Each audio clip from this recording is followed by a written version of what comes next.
Christian అందరూ కూడా. ఎందుకంటే ఎవడైనా సరే రామరాజ్యం కావాలంటాడు కానీ క్రీస్తు రాజ్యం అల్లా రాజ్యం కావాలంటాడు. ఎందుకు వాళ్ళకి ఆ యోగ్యత లేదు. ఒక రాముడికే ఈ 14 లోకాల్లో ఈ రాజ్యాన్ని ధర్మ పరిపాలన చేసేటువంటి శక్తి కలిగిన వాడు, విష్ణు స్వరూపుడైనటువంటి వాడు ఒక్క రాముడే.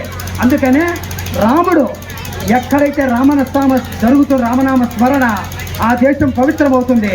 ఎక్కడ గోవులు సుసంపన్నంగా ధైర్యంగా తిరుగుతాయో, గోవులకు మరణం లేకుండా, ఆడవాళ్ళు ధైర్యంగా అర్ధరాత్రి కాడ తిరుగుతారో అది ధర్మదేశము. ఆ విధంగా రాముడు 14,000 సంవత్సరాల్లో ఈ యొక్క భరతఖండాన్ని పరిపాలించాడు. కాబట్టి అందరూ రామరాజ్యం కావాలంటున్నారు. ఈ పొద్దు కొన్ని దేశాలు కొట్టుకుంటున్నాయి, మీకు తెలుసు, తెలియదేం కాదు. 9 దేశాల్లో ముఖ్యస్తున్నాడు ఇజ్రాయేలుడు, యుద్ధం చేస్తున్నాడు. ఎందుకు చేస్తున్నాడు? కొన్ని జాతులు ఎక్కడ చేరితే ఆ దేశాన్ని నాశనం చేస్తున్నాయి. ఆ జాతులు కూడా ఈ దేశంలో మట్టు పెట్టాలా, పెట్టినప్పుడే ఈ దేశం ధర్మబద్ధంగా జీవిస్తుంది. చూడండి, ఈశాన్య రాష్ట్రాల్లో క్రిస్టియన్ పెరిగితే అక్కడ నాశనం అయిపోయింది, హిందుత్వం పాడైపోయింది, ధర్మం పోయింది. ముస్లిం రాజ్యాలు ఎక్కడ ఉన్నాయో అక్కడ కూడా నాశనం అయిపోయింది. నిలబెట్టుకోవాలంటే ఇక్కడ హిందువు కూడా మేలుకోవాలి.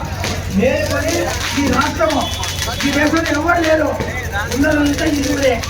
ఆ హిందూ రక్తమే ఆ ఇంగ్లీష్ వాళ్ళకు బుద్ధులు చెడిపోయినాయి. ఇప్పుడు ఇక్కడ సగం ఎవరు హిందువులు లేరంట.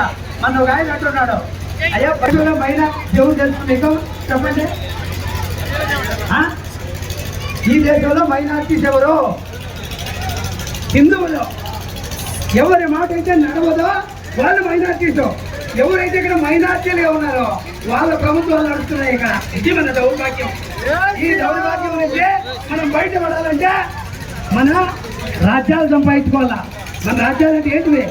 ఎవరైతే హిందూవాది ఈ దేశాన్ని పరిపాలించాలంటే, మా రాష్ట్రాన్ని, ఆంధ్రదేశాన్ని జగన్మోహన్ రెడ్డి నా స్నేహితుడే పరిపాలన చేసి ఏమైంది?